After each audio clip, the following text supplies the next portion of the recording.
Well, well, well, would you look at that? It's been 1 month since President Trump took office again. Trump 2.0, happy anniversary, America.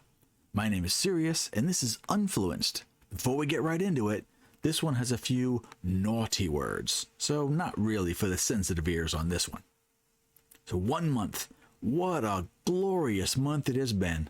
The border basically closed. I mean, it's a concept so revolutionary that even people with common sense are struggling to process it. DEI, deader than disco. The equality of outcome just got tossed into the same dumpster as CNN's ratings. Tariffs? Oh, they're here. And foreign leaders are suddenly realizing they do know how to negotiate when their wallets are on the line. Government waste being cut daily, sometimes by the billions. It turns out you don't actually need a federally funded Department of Indigenous Bird Whispering. Who knew? Cabinet members confirmed and actually working, which is already a radical departure from the last administration where working mostly meant checking pronouns in email signatures. So in just 30 days, the United States has fundamentally changed for the better. The budget is leaner, the country is safer, and somehow the economy didn't implode, despite not spending $40 billion on Ukraine every Tuesday. And yet, despite all this, some people, they just aren't handling it well. Now, the liberal meltdown is glorious. Now, let's be honest. Saving America was always the goal. It was never about making liberals cry. That's just a hilarious side effect. But apparently, ending fraud, waste, and corruption is so offensive to some people that they're just losing their minds. Now, take the IRS, for example. Nobody likes the IRS. Nobody. They have the approval rating of a root canal performed by Edward Scissorhands. And yet, because Trump and Elon are looking into it, the Democrat NPCs have been programmed to defend the IRS as if it's some sacred institution instead of the world's most hated group of glorified thieves.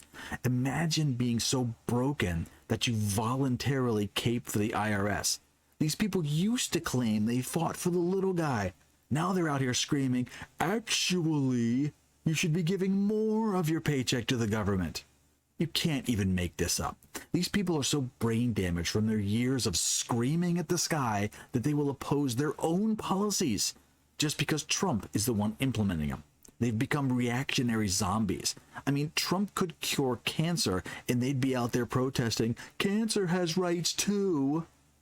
And if you think I'm exaggerating, let me show you Exhibit A, proof that liberal brains are officially beyond repair. The perfect example of a broken mind. Now, there was a rally held a couple days ago where each speaker was given 30 seconds to make their big, passionate, world-changing point. 30 seconds. That's all the time they had to summarize why Trump is the worst thing since unsliced bread. Now, if you only had 30 seconds to make your case, you'd probably come prepared, right?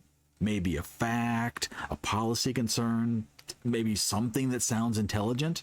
Yeah, not this lady. I've been told I have 30 seconds, so I am going to tell you that we do have to, I don't swear in public very well, but we have to fuck Trump.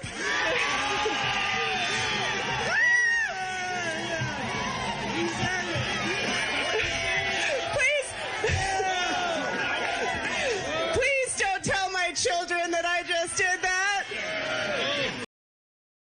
This lady got up on stage, stumbled and stammered for a bit, then just screamed into the microphone, "We have to fuck Trump!" That was it.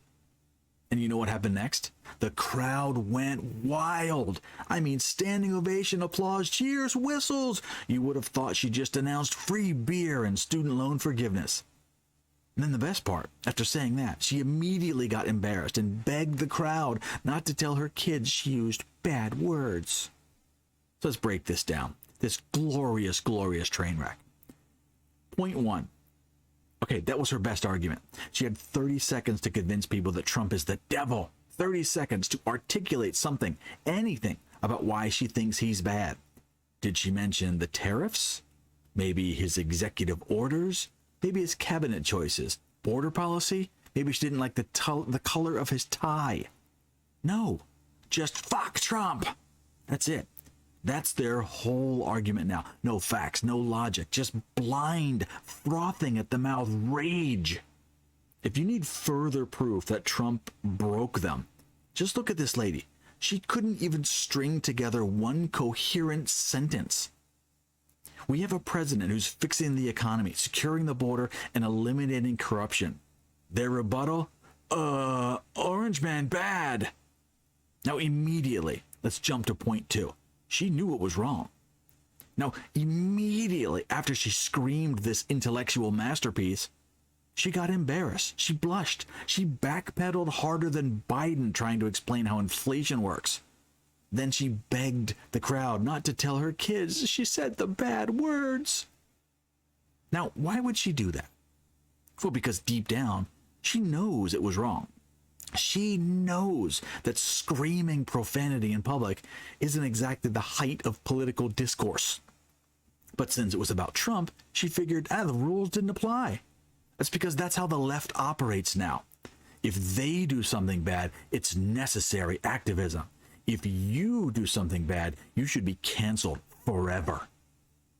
You see, when they loot stores, burn cities, and attack police officers, it's mostly peaceful.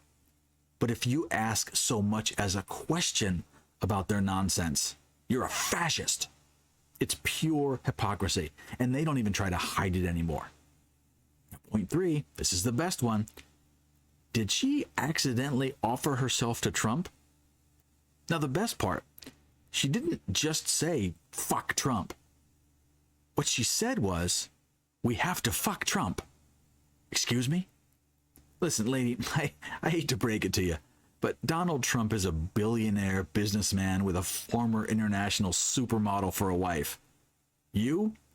Let's just say, you're not Melania.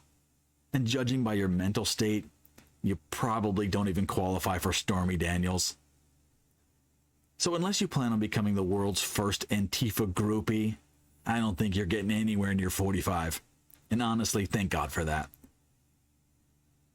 So let's wrap this up. She had no argument. She knew she was wrong. She accidentally hit on Trump. All of this in 30 seconds.